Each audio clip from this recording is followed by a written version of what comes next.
Well, greetings everybody. Welcome to our King's channel. This Sabbath video, I do want to bring out some things about the time of the gathering of the 144,000. I hope that you all have been, asking our King as you lay on your bed quietly. You may send Holy Spirit so that things will open up in your mind, that you'll hear his voice. Make sure you test all the spirits. If it backs up with what is written in the scripture, and it's an understanding that comes about it that basically goes contrary to what all the churches are teaching, then it's most likely from our King desiring you to come out from Revelation 12 verse 9, which says the whole world is deceived. Satan, that old serpent, deceived the whole world. Nobody was excluded in that number, okay? The whole world is deceived. However, you can come out of that deception. All 2090, I know, that come here to watch these videos that our King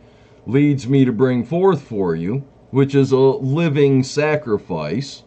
I do these things for free. I do it out of love because I love y'all. And I hope that this video is going to be rather exciting for you. I don't think I'll get through it in one part. I'm going to try to make it into a playlist. I've never tried making a playlist before, so I don't know what I'm getting into with that. But I've seen it on other people's channels and such where playlists are offered, so hopefully I'll be able to do it without messing up my computer or something. But the things that I was shown, some I have no evidence of. I've been trying to research it again. I used to have the evidence. I had it from magazines. I had it from newspapers. I had all the information to prove what I'm going to show you, but I didn't understand it at that time as I do right now.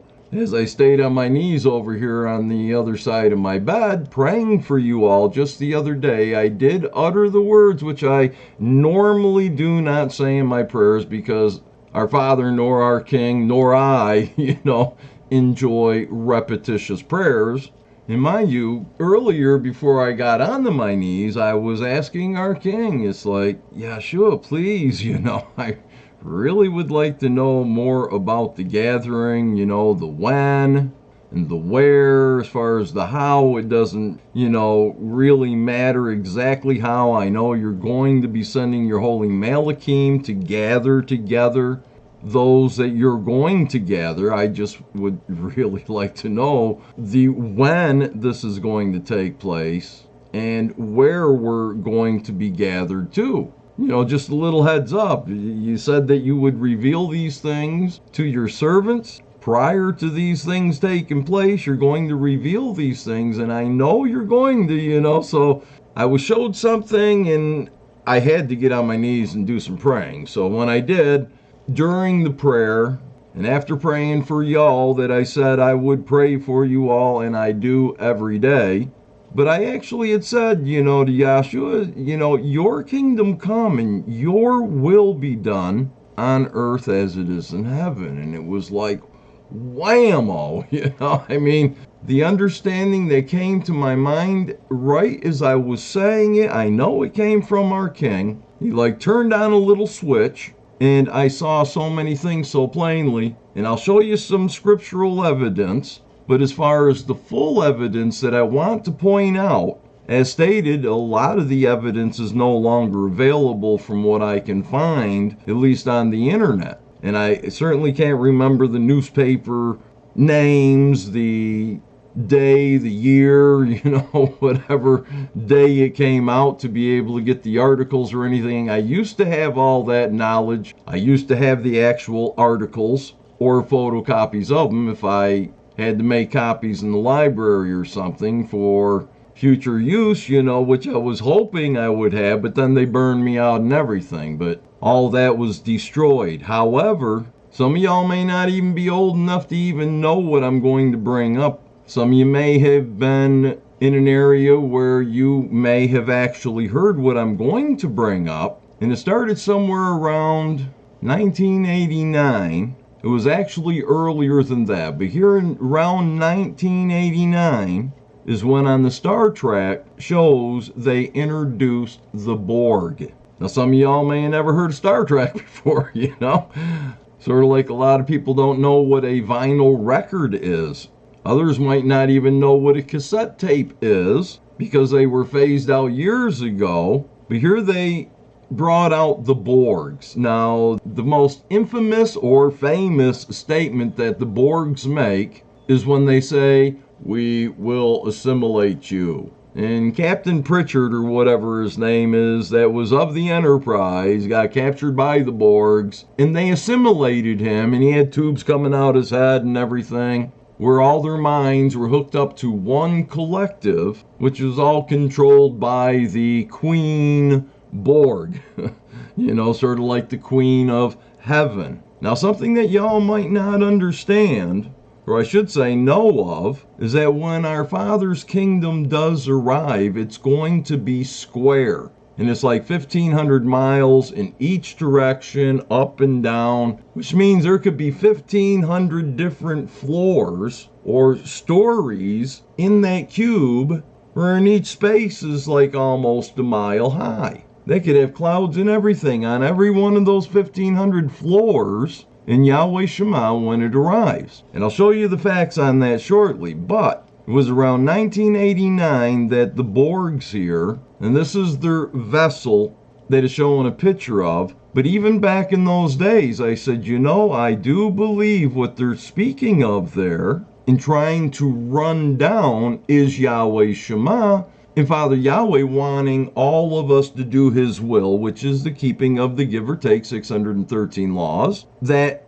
show you how to keep the 10 commandments so that you can have access to that tree of life and enter in through the gates into the city, which is Yahweh Shema, that I believe they depicted this Borg vessel in the race of Borgs according to make them look sort of like you look if you talk to people real truth and how they look at you, when you do. Well, that's how people thought about these Borgs as well. Now that I've got evidence of, it shows you right here. This is on part of the episode. You can put in here Star Trek Next Generation Borg, and it'll bring you up all sorts of videos showing the Borgs and the wars and everything, and it shows where Star Trek is attacking the Borg vessel there in some of the episodes, just as mankind is going to want to come make war with the kingdom once it is seen in the clouds. It's going to be much more attractive than the this Borg vessel here. The Borg vessel is a conglomeration of all sorts of Darth Vader looking kind of stuff to make it look dark, as well as the message of what the Borgs brought forth, this everyone being in unity, all being hooked up to a collective power, I guess you can say. And in all faction reality, I saw this vessel as being Yahweh Shema. And right around that same time, there was a lot, well, it was actually before that the news started coming out, that there was this object in space. They were building the Lucifer telescope, or I guess you could say binoculars, for the purpose to view the object that they were seeing in space that was zooming toward the Earth at tremendous speed, but it's been a long way out. And every Friday at sunset, Mount Zion time, what was really fascinating was whatever the object is that's coming in and was at that time that made the news and such, and I can't find anything on it on the internet now, but at Friday at sunset, Mount Zion time, it would come to a stop. Most of the lights would go out. Now, Saturday, Mount Zion time, the lights would come back on and it would start zooming toward the Earth again till next Friday, Mount Zion time in Jerusalem, and they would again stop, lights go out for the most part, and the next Saturday, at sundown, it would light up again and come zooming. And it was in the news, I'm going to say early 80s up until around 2006, 2007. It was a year or two after they finished building the Lucifer binoculars, the telescope that was actually built to monitor that certain event, and they had released a little information on it as well before all of a sudden there was a blackout on information about that object that was speeding toward the Earth, stopping on Friday, starting back up on after Sabbath ended. And as stated, Star Trek, I believe they were doing the parody or telling the world what was actually taking place or going to take place. A lot of these movies and such do contain prophecies within them. They have special hidden messages sometimes in these movies. And I'm not saying, to go off and watch all sorts of movies and that sort of thing. And if you do, just make sure that you keep your mind sober.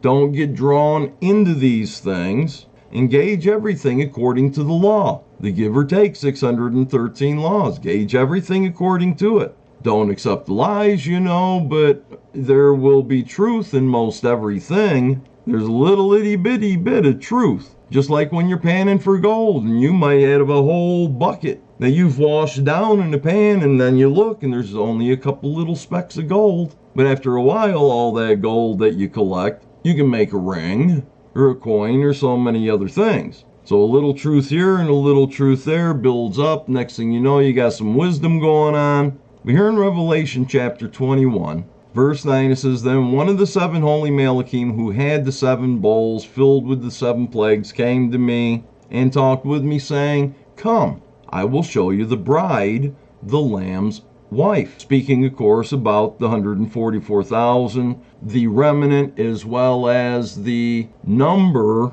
that have already been fallen asleep, waiting for our King to resurrect them, because none of them have gone to heaven. Our King said, Where I go, you cannot come. He told the disciples the same thing. Yet people still want to believe you go to heaven, Same ones that think they're born again. But this holy Malach says, Come, I'll show you the bride, the Lamb's wife. He carried him away in the Spirit. Now down here he's talking about Yahweh Shema, which is referred to in the New King James Version as New Jerusalem. I call it Yahweh Shema because the research I done many years ago showed that's the actual name of the city is Yahweh Shema. Yahweh's with us. So anyway, Revelation 21:16 says, The city is laid out as a square. Its length is as great as its breadth. And he measured the city with the reed. Now, please notice the size of this here square, the square here, that's coming down from heaven. So ain't none of us going to go to heaven either, The kingdom's coming here for us to inherit. It says it's 12,000 furlongs. Its length, breadth, and height are equal. So it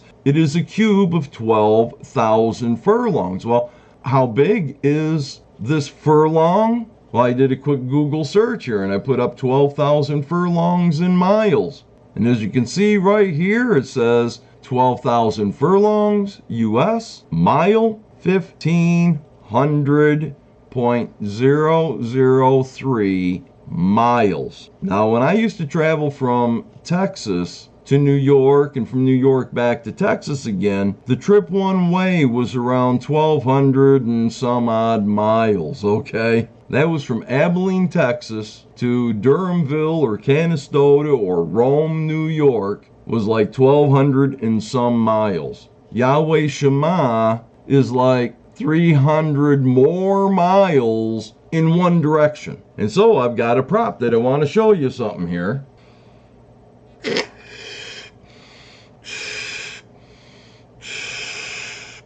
All right, say this is the globe of the earth, okay? Now, you have Yahweh Shema that we're going to say this is, though it's not exactly a square, but 1,500 miles. Maybe I should a little bit bigger, okay? Like, now that's more like the earth globe, see? So when Yahweh Shema comes out of heaven and it lands on the earth, you notice what's going on there?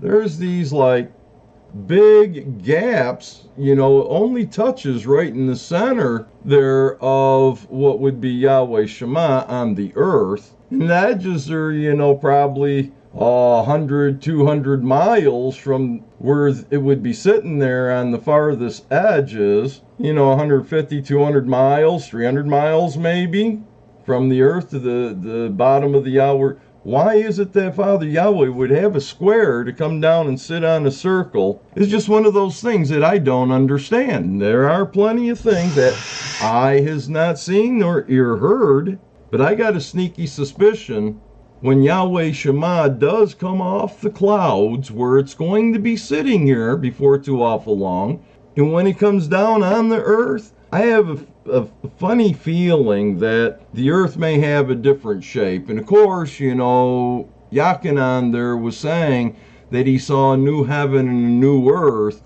when Yahweh Shema finally came out of the clouds, but it's going to be sitting there for the whole 1,000 years of our king's reign. And there's something else I want to show you that's exciting. It also was a little depressive to me because I've been waiting for so long for our king to return, and I think we've still got another, maybe, if my calculations are even close. I had brought out in a video when the corona beardemic was first starting to take place, where I was led to see that the first horseman, the fellow that comes on the white horse, he's got a bow, don't have no arrow, but he comes to conquer and to conquer. Well, I believe that's exactly what it was the corona beardemic. And when you get into Revelation chapter 6, it speaks of the horsemen. It speaks all the way down to just where an event takes place, or I should say events take place.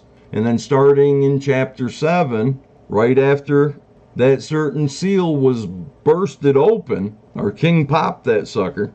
And during that time, or right after the tribulation of those days, are the 144,000 to be gathered and sealed. And if you understand there's supposed to be a 7-year tribulation, it has to do with like when Yosef or Joseph was over Egypt, his brothers had sold him into slavery, and Father Yahweh used all that sin to later on magnify Father Yahweh's magnificence, where the dream that Yosef had that caused his brothers to want to kill him and ended up just selling him off, the dream actually came true. And that's how it's going to be in our lives. There's so many things from our past that we went through.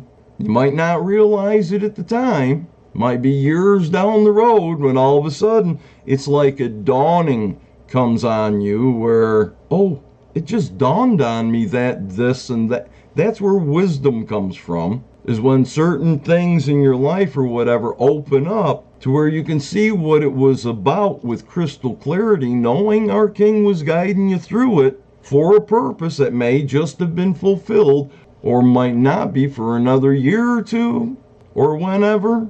And hopefully during this video, some of these things that you've lived through, they're going to start popping open, so you can see even better and hear even greater the marvelous tune that our king has revealed to all those who listen. But here you can see it shows here in Wuhan, China, October 2019. When I put up here, when did the thing there start in Wuhan City? They show their October of 2019. Then going down through the list here, next one here is COVID-19, an insight into SARS, CoV, so on and so forth. And this says originated at Wuhan, City of China in early December 2019.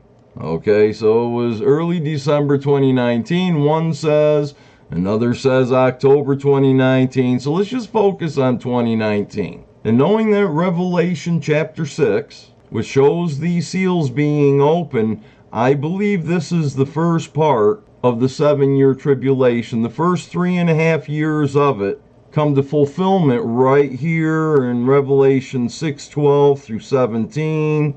And then, of course, you've got Revelation 7 that speaks of the sealing of the 144,000. It shows what our duties and such are down here. And then Revelation chapter 14 gets into some other things that we'll also cover, but it concerns 144,000. But we'll get into that here shortly. But anyway, in Ezekiel, for any that'd like to do the research and do it, it speaks also about Yahweh Shema here. It says, the gates of the city and its name. And of course, this city is 1,500 miles long, high and broad. And Revelation chapter 22, verse 14 says, blessed are those who keep the commandments, that they may have right to enter in to that great city. Of course, they get right to the tree of life too, but that they may enter in this great city here. And it's not speaking of the total length or width. When you read this, please understand it's saying there are exits of the city. One on the north side measuring 4,500 cubits. These are exits, like doors in that 1,500 mile wide and long and tall Yahweh Shema when it comes. These are just doorways in it, but it does show this great city. And down here in verse 35 of Ezekiel 48, it says, all the way around shall be 18,000 cubits, and the name of the city from that day shall be Yahweh is there. Yahweh Shema. Okay, so I just thought you might like to see this as well. Man is going to inherit the earth, and not everyone's going to have right to the tree of life. Not everyone's going to have right to enter into that great city. There's going to be some that are going to be burning forever that will never even be allowed to look at the city. Okay, so let's keep these things in mind as we delve into this a little further. We're here in Mark 13. And remember, this is about the gathering, the when, as far as what I'm seeing here. And here in Mark 13, it speaks about the signs of the times and the end of the age, where the disciples had asked a few questions here. Tell us, when will these things be? About all the stones of the temple and such would be taken down, not one stone left on the other and such. And then they asked, and what will be the sign of all these things? And the next question is, and what will be the sign when all these things will be fulfilled? Which is asked better in the book of Matthew, chapter 24, which we'll get into as well here shortly. Anyway, Messiah gets into speaking about kingdoms against kingdoms and everything. Basically, what's going to take place in Revelation chapter 6, starting verse 1 and going right to the end verse of Revelation chapter 6, wherein it's showing here in Mark 13:14, it says, so when you see the abomination of desolation spoken of by Daniel the prophet, standing where it ought not, let the reader understand, then let those who are in Judea flee to the mountains. It says not to go back at your garments and all that stuff. And it says, for in those days there will be tribulation, such as not been since the beginning of the creation which Yahweh created until this time, nor ever shall be. Speaking of the 7-year tribulation, however, in the middle of that, in the 3.5 year, give or take, point, is going to start what they call the Great Tribulation, which is going to be the worst time ever. And it says, and unless Messiah had shortened those days, no flesh would be saved, but for the elect's sake, whom he chose, he shortened the days. Then he gives a little bit more advice not to go listening to those that like to tickle your ears, tell you there's a rapture and some sort of unconditional love. Once saved, always saved.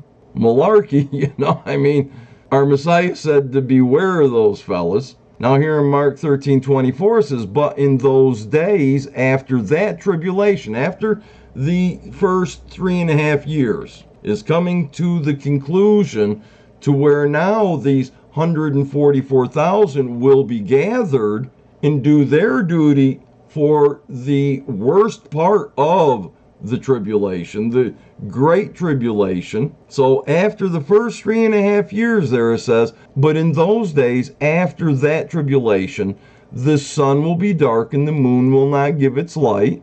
just like it shows here in Revelation 6. With the sixth seal, Cosmic Disturbances, it's entitled, says, I looked when he opened the sixth seal, and behold, there was a great earthquake. The sun became black as sackcloth of hair. The moon became like blood. The stars of heaven fell to earth as a fig tree drops its late figs when it's shaken by a mighty wind.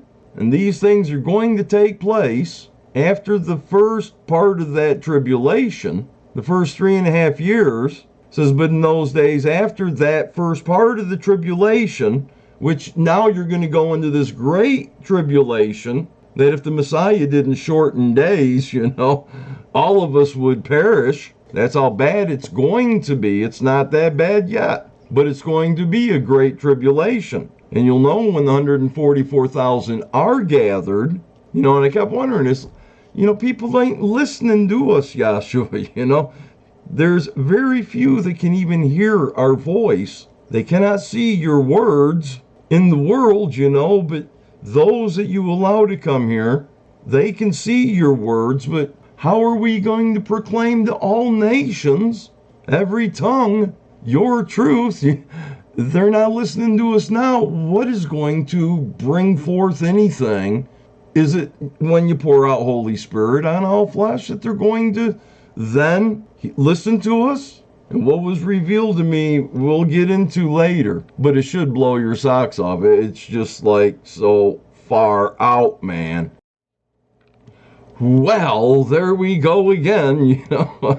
This here is the end of part 1, and hopefully I'll be able to make a playlist on this. I don't know. Please ask in prayers more about the gathering. It's going to be so marvelous when we come to understand all that we need to understand about this gathering. But I'm going to bring out in the next videos, hopefully, you'll see and understand where Yahweh Shema is going to be sitting in the clouds, right there on the clouds, in the sight of all men, before our Father destroys the heavens and the earth, makes them new again, to where it's clean enough then that Yahweh Shema can actually set down on the new earth. But the specifics about it, boy, they're just going to bring you such great joy. If you can understand truth, you will rejoice. Don't forget now, prove all things. Any questions or other comments, please do write. I love y'all. Bye.